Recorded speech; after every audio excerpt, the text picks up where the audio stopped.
Bernie Madoff has a few thoughts and some strongly held opinions on investment scams, and he shared them in a recent prison interview with our reporter Siddle Patel. Hi, I'm Jim Jelter at MarketWatch, and Siddle caught up with Mr. Madoff at Butner Federal Prison in North Carolina, where he's serving a 150-year sentence for defrauding investors of billions of dollars in the biggest Ponzi scheme ever uncovered. How did he do it? How did he get away with it for so many years? And is this the kind of white-collar crime that's likely to be repeated? Well, answering the last question first, Madoff is convinced that as long as the opportunity presents itself, there's always going to be people out there willing to break the law.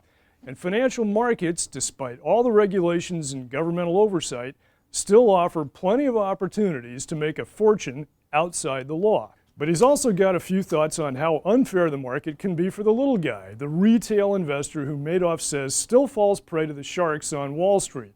So what can be done to keep from becoming Wall Street's lunch? Well, Madoff suggests providing the Securities and Exchange Commission with more resources to get the job done. He says the SEC is grossly undercapitalized, lacking the money to hire the right people and keep them. He called the SEC a training ground for young regulators who, once they've learned the rules, move on to higher salaries at the big Wall Street financial houses. On the growing influence of hedge funds, Madoff said they've become so sophisticated, so powerful, that they're scaring individual investors out of the marketplace. What to do about it? Madoff recommends registering all hedge funds. That means doing away with the exemption given to funds managing less than $100 million, which he calls a major flaw in the rules. Currently, those so-called smaller funds are not subject to an investment advisor inspection by the SEC, and that's fertile ground for potential scammers. Madoff's fund was one of those, and he's convinced he would have been caught much sooner if he'd had to show his books to the SEC. He also has some thoughts on accounting firms. They need to be audited by other accounting firms to make sure everyone's playing by the same rules. So what advice does Madoff have for the average investor? He believes index funds are the best way to go. They have lower commission rates and more professional management teams. They're also safer. You're much less likely to get scammed by an index fund than by a brokered fund.